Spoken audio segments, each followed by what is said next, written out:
Dear learners, rural indebtedness is one of the biggest and most serious problems of rural Indian economy. So dear learners, in this video, I am going to explain the causes of rural indebtedness and measures to remove it.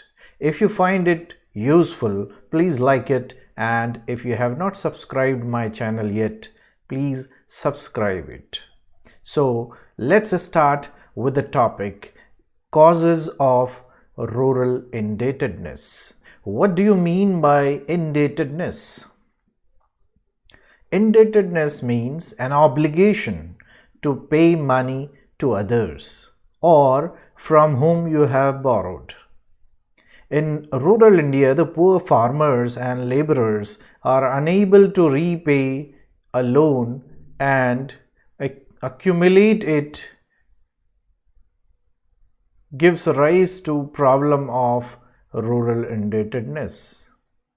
Rural indebtedness is an indicator of the weak financial infrastructure of our country, which includes inability of our economic system to reach to the needy farmers, landless people in the villages, and agriculture wage laborers. So let us start with the causes of rural indebtedness. What are the important causes which leads to indebtedness in rural India?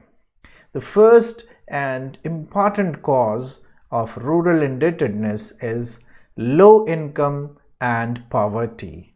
Poverty is a major cause for rural indebtedness. The low level of rural incomes, uncertain and primitive farming of small farmers makes it impossible to meet the needs required for their living.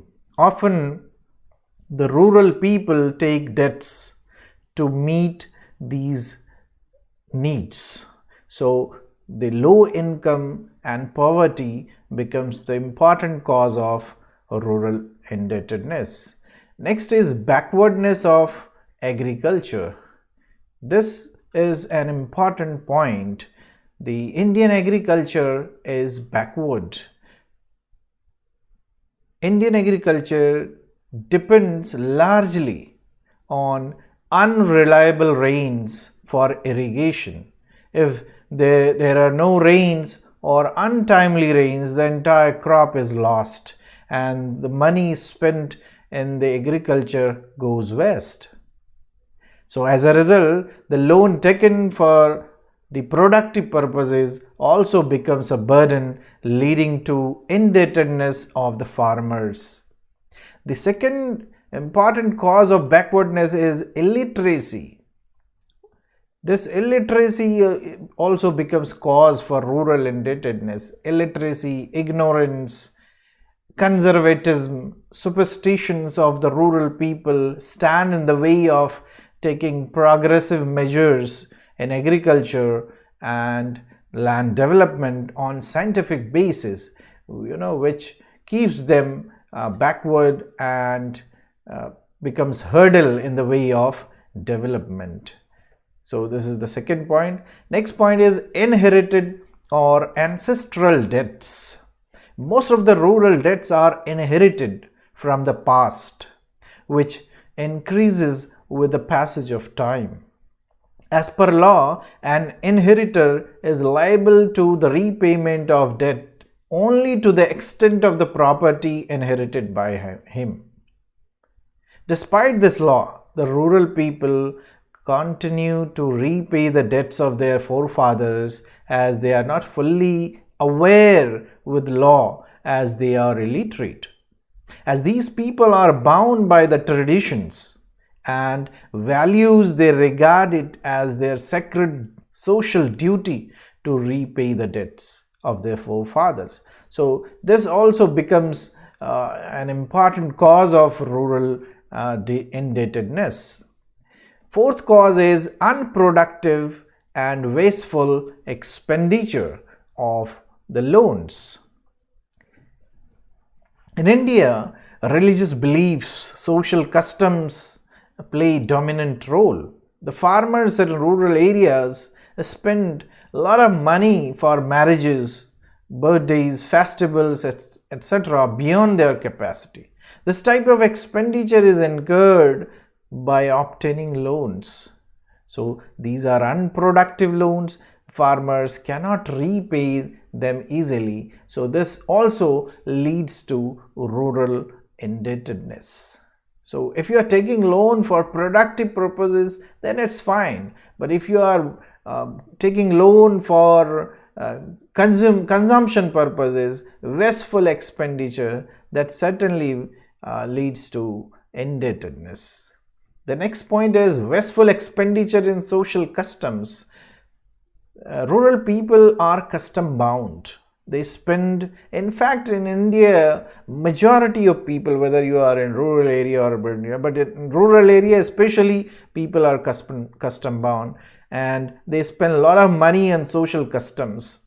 Literally every month, or I can say every week, there is some or other expenses due on social or religious customs. So to meet these expenses, people borrow and they are unable to return them and fall prey to indebtedness. So this is the another cause.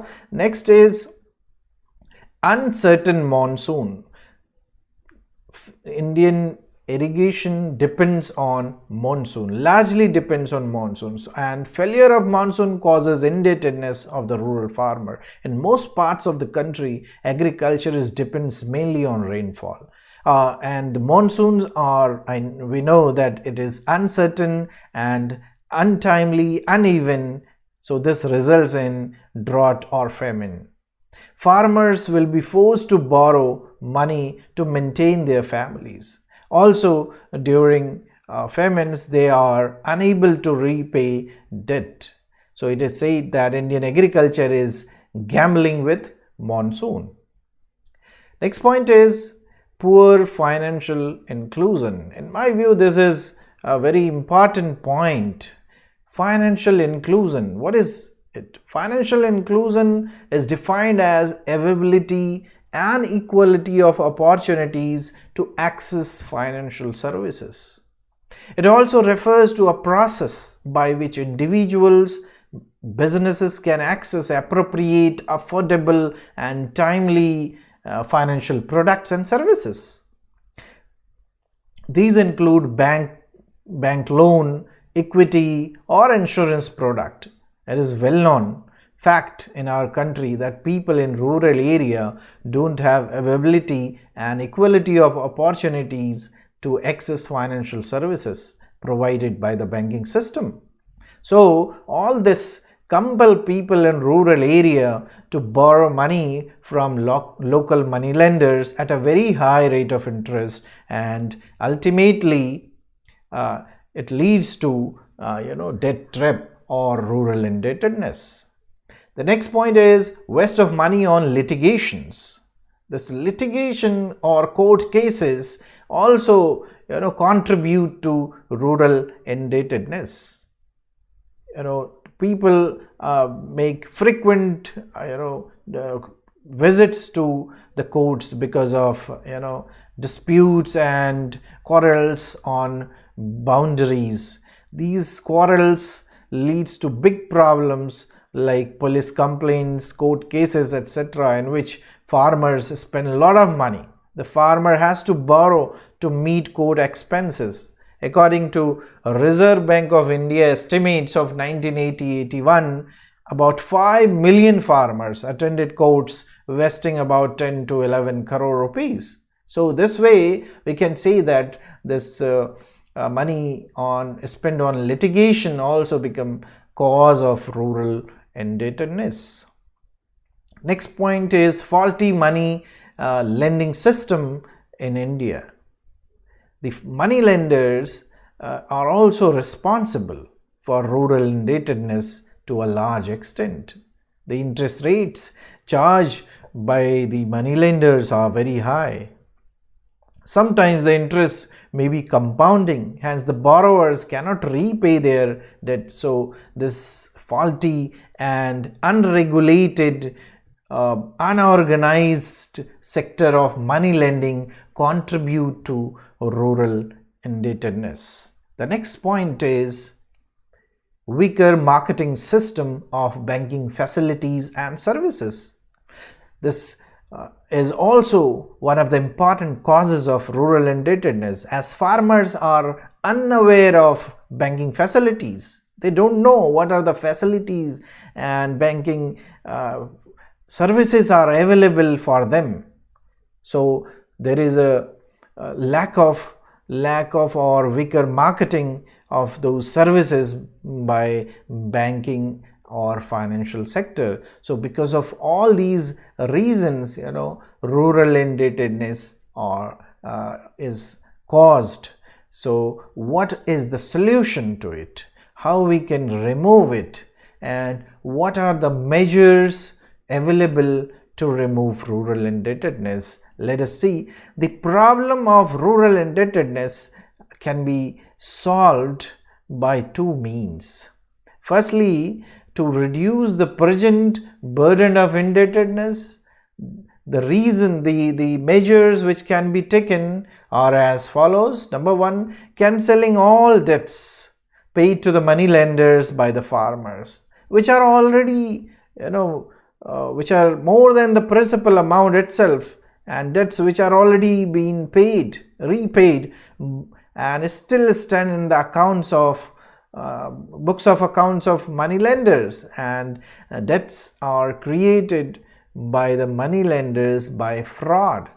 And so loans for which repayments have been received in the form of money, produce, or other services like labor from the indebted farmers should be cancelled. So this is one of the important measure. Second thing is debts should be properly scaled down. According to law, the inheritors are liable to pay the debts only to the extent they have inherited. So in this way, most of the debts will be reduced. So debts that are so excessive and standing since a long time should be settled between the concerned parties through the village panchayats. So debts which do not have records or exist with any incomplete records should be reduced and should be scaled down.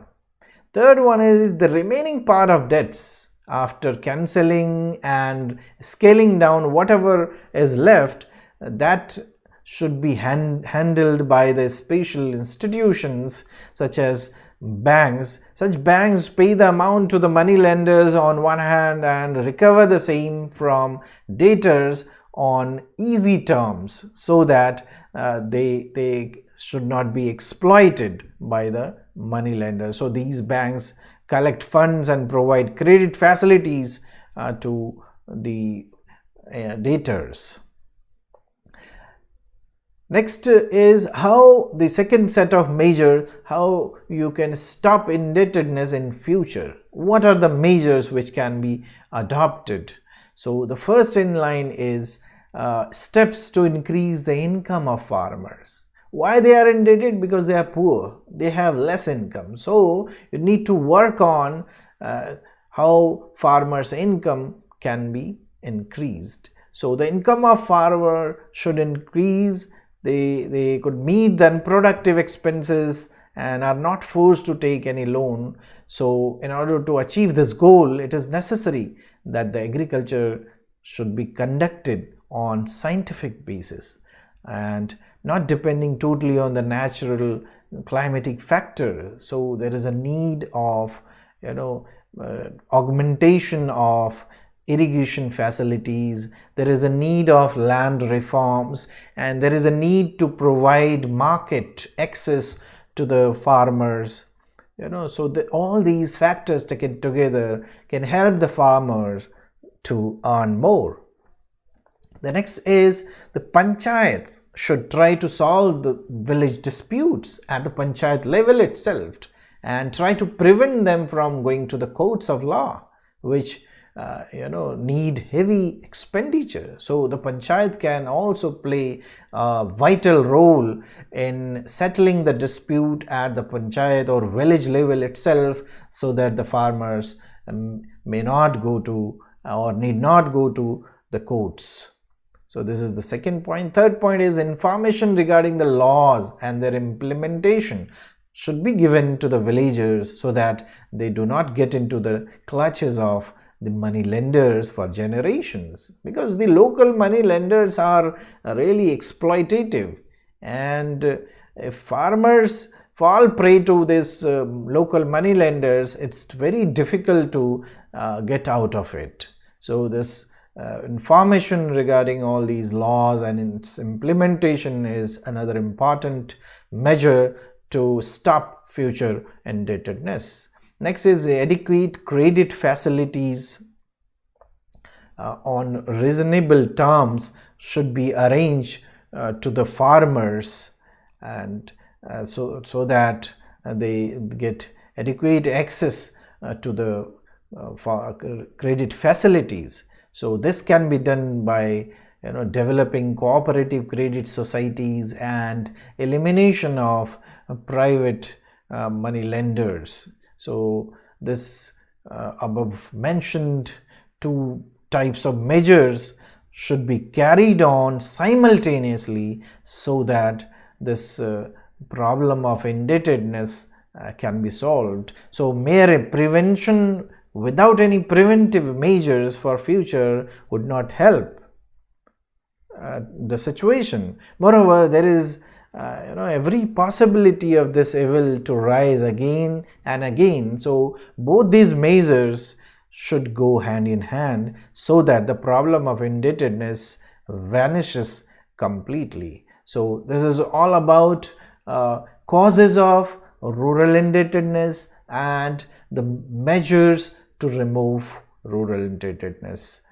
Thanks for watching. Don't forget to give your comments and feedback.